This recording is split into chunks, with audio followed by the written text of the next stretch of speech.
My name is Liam Yadley, and like the Pope's Twitter account, this show is officially no longer active. But it is still liking bikini photos on Pinterest. Before we get into the news this evening, our first sponsor tonight is British tap water. Warm, metallic, and technically safe to drink.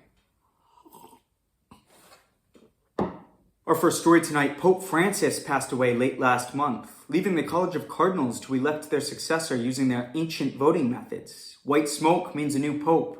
Black smoke means not quite yet. And vape smoke means Gen Z wandered in there. President Donald Trump posted an AI image of himself as the new pope, proving once again that he's 2 steps away from starting his own religion, and 3 steps away from spelling it correctly.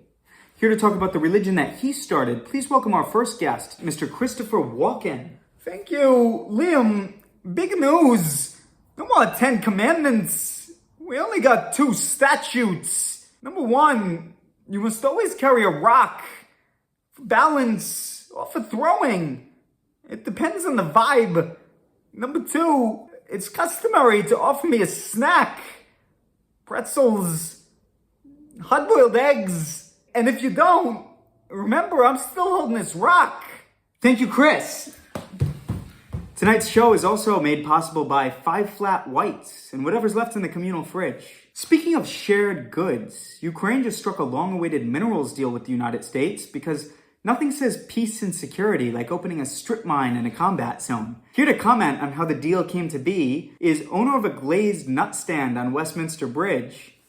I explain, okay, I give. Russia want, Russia take. We fight, we wait. America, they dig, we don't dig. They want, I don't want. They insist, we acquiesce. They dig rock, they give us gun. Rock to gun. We clap. It's peace, it's Tuesday. Thank you. Tonight's show is made possible by 2 pints, a Tesco meal deal, and a burning desire to go back to wherever you came from. Unless that's Ukraine. Now let's move on to a conflict that's a little less war zone and more cyberbullying in a high school group chat. While Putin and Russia use Korean soldiers and drones to expand their territory, President Trump and his cabinet are using X to cyberbully Canada like a group of 14-year-olds who trash talk in Fortnite. While Canada doesn't seem interested in joining the United States, some liberal states are considering alternatives of their own. Here to comment on becoming Canada's 13th province is Minnesota stay-at-home mom.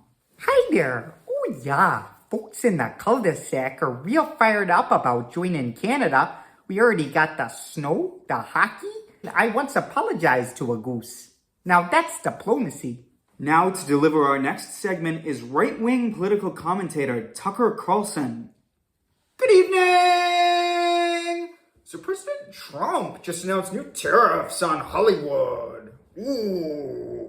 You know the Hollywood elites are gonna whine about it. But next time you watch an Avengers movie with your kids, will the villain be a little too friendly to Beijing?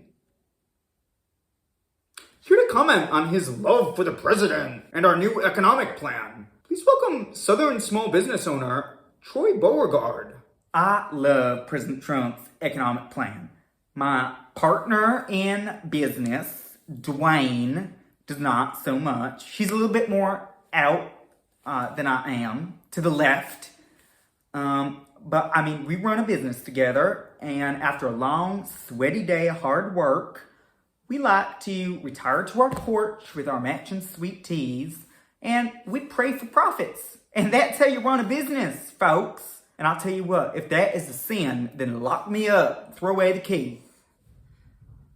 Moving on. Boeing CEO testified before Congress this week amid safety scandals. He promised Congress that Boeing is deeply committed to safety right before boarding a train back home.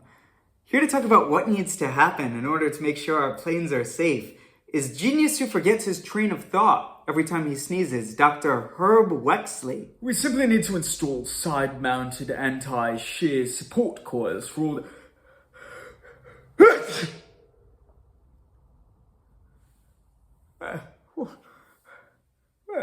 What were we talking about? Boeing planes. Oh. I've got nothing. Good luck. Thank you very much, Herb. And also a big thank you tonight to our sponsors, British Weather and British Smiles. For when you want to feel something, but not too much. A recent American study ranked British food among the least appealing in Europe, reportedly saying that British food is the only food that makes you jealous you're not starving. The British government called the study offensive, which is incidentally what I called my first bite of jellied eel. Here to tell us where to find the best food in London is mob associate Vincent Rocco Don't We Guys Pistacco Jr. Hey, how you doing? Kiss the ring, now you don't. Look it, eating in London, I felt like I was being punished, alright? But look it, if you know the right places, I got this sandwich spot, a real hidden gem. You get yourself a sandwich there, it'll change your life. Look it, it's not legal. It's not even on the menu. Joey with the big ears, you gotta keep him quiet. Telling you, I'm doing you a favor, yeah? Capisce? Thank you, Vinny. And also thank you to our final sponsor tonight, Cigarettes for Kids. Hook 'em young and stunt their growth. I've been Liam Yadley. As always, if you're watching this from Manchester, I'm sorry. We thought this was airing above ground.